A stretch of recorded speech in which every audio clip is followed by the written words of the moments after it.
Good morning students, welcome back to the class of business studies. बच्चों, हमने discuss किया था ऑर्गेनाइजिंग चैप्टर में टाइप्स ऑफ ऑर्गेनाइजेशन, जिसमें हमने डिस्कस कर लिया था functional structure of organisation. And today we will discuss divisional structure of organisation. Generally जो ऑर्गेनाइजेशन एक से ज़्यादा तरह के प्रोडक्ट्स में डील करती हैं, तो वहाँ पर फंक्शनल स्ट्रक्चर पॉसिबल नहीं हो पाता है, क्योंकि फंक्शनल स्ट्रक्चर छोटी यूनिट्स के साथ ही काम कर पाता है। जहाँ बिजनेस छोटे होते हैं और उनके फंक्शंस लिमिटेड होते हैं, वहाँ पर हम फंक्शनल स्ट्रक्चर डिज़ाइन करते हैं। लेकिन जहाँ पर बिजनेस ऑर्गेनाइजेशन में ऑर्गेनाइजेशन बहुत ज़्यादा कई तरीके प्रोडक्ट से काम करती है, प्रोडक्ट्स में डील करती है, वहाँ पर हर एक प्रोडक्ट के लिए एक सेपरेट यूनिट होती है और हर एक सेपरेट यूनिट के सब डिपार्टमेंट्स होते हैं। तो इसे हम कहते हैं डिविजनल स्ट्रक्चर, डिवीजन में बांट देना। तो आज हम देखेंगे डिविजनल स्ट्रक्चर होता क्या है। So the divisional structure is a type of organizational structure that groups each organizational function into a division. Each division contains all the necessary resources and functions within it to support that product line or geography. आइए हम diagram से समझें कि किसी organisation में वो 3 तरह के डिफरेंट प्रोडक्ट से काम करती है। तो हर एक अलग अलग डिवीजन में पहले उसने बाइफरकेट किया, फिर फर्दर हर एक डिवीजन को फंक्शन के बेस पे उसने अलग अलग डिवाइड किया, उनके जो भी फंक्शन हैं। तो ये जो स्ट्रक्चर होता है, ये होता है पहले डिवीजन करना, उसके बाद फंक्शनल, तो डिविजनल स्ट्रक्चर।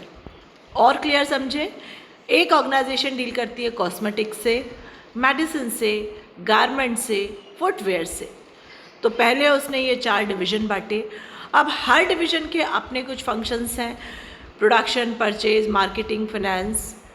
तो हर अलग अलग डिवीजन के ये सारे फंक्शंस उसके अंडर होते हैं और ये स्ट्रक्चर कहलाता है डिविजनल स्ट्रक्चर। अब हम बात करेंगे advantages of divisional structure. First, each division can work as an independent unit. जैसा कि अलग अलग यूनिट्स जो होती हैं, डिविजन्स होते हैं, अलग अलग तरह के प्रोडक्ट्स होते हैं, तो हर एक डिवीजन एक पर्टिकुलर इंडिपेंडेंट यूनिट की तरह होती है, जिसके अंदर उसके वेरियस फंक्शनल डिपार्टमेंट या फंक्शंस काम करते हैं। तो इंडिपेंडेंट यूनिट होती है हर एक division. Each division gets adequate freedom. चूँकि हर डिवीजन अपने अलग अलग नेचर के प्रोडक्ट की होती है, तो वो अपनी फ्रीडम से काम करती है। No need to coordinate with other division. Division managers become experts in their area. Of course, अलग अलग डिवीजन में जो भी मैनेजर अपॉइंट किए जाते हैं, वो अपने अपने डिवीजन के एक्सपर्ट होते हैं और उसके बारे में कंप्लीट नॉलेज रखते हैं और धीरे धीरे काम करते रहने के कारण वहाँ उस चीज़ के एक्सपर्ट बन जाते हैं।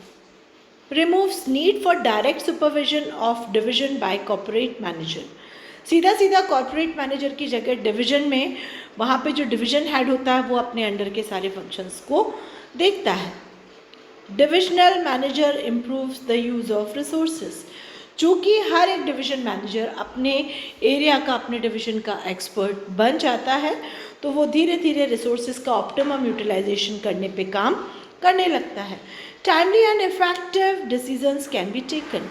क्योंकि हर एक यूनिट अपने आप में एक सेपरेट इंडिपेंडेंट यूनिट होती है, इसलिए वो टाइमली अपनी चीज़ों से रिलेटेड, अपने डिवीजन से रिलेटेड डिसीजंस ले पाते हैं।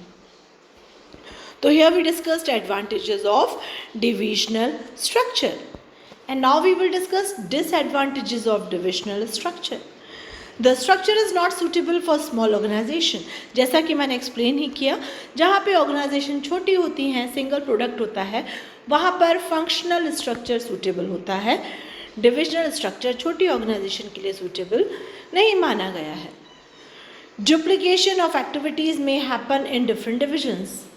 चूँकि डायरेक्ट सुपरविजन कॉर्पोरेट मैनेजर का नहीं होता है, हर यूनिट आपस में दूसरी यूनिट से कोऑर्डिनेशन में भी नहीं रहती है, और कई बार इस वजह से ये होता है कि अलग अलग फंक्शंस के ऊपर सिर्फ डिवीजन हेड ही होता है, तो हो सकता है किसी एक्टिविटी का डुप्लीकेशन हो जाए और उन्हें इस बारे में पता न चल सके। जबकि फंक्शनल में हर एक फंक्शन के लिए एक सेपरेट मैनेजर होता है, जो कि डुप्लीकेसी के चांसेस को अवॉइड करता है। When each division is engage in independent service cost में इंक्रीज, जबकि हर यूनिट इंडिपेंडेंट होती है तो वो अपने खर्चे भी अपने अकॉर्डिंगली करती हैं, सेपरेट होने के कारण, इंडिपेंडेंट होने के कारण, और इस तरह से ओवरऑल एक पर्टिकुलर ऑर्गेनाइजेशन के कॉस्ट में इंक्रीज आती है, कॉस्ट बढ़ जाती है। Headquarters find it too difficult to control each division, चूँकि हर एक डिवीज़न अपने आप में स्वतंत्र है, इंडिपेंडेंट है, सब अपने हिसाब से डिसीजन ले रहे हैं, तो कई बार एक जो हेडक्वार्टर होता है, एचओ होता है, उनके लिए डिफ़िकल्ट हो जाता है कि सबसे वो कैसे कंट्रोल करें, उनसे बातचीत करें, कम्युनिकेशन भी कई बार डिफ़िकल्ट हो जाता है और कंट्रोल करना भी।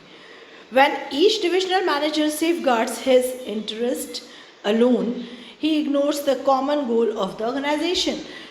बिल्कुल, जब इंडिपेंडेंटली डिफरेंट यूनिट होती हैं तो हर कोई सोचता है कि हमारी यूनिट बेस्ट करे, हमें हमारी यूनिट के टारगेट को अचीव करना है, instead of thinking common goal कि ये सारे डिवीज़न जिस ऑर्गेनाइजेशन के अंतर्गत हैं उस ऑर्गेनाइजेशन का कॉमन गोल क्या है, उसे भूलकर हर मैनेजर अपने डिविजनल गोल को अचीव करने के लिए सोचना शुरू कर देता है, जो कि ऑर्गेनाइजेशन के लिए अच्छा नहीं होता है।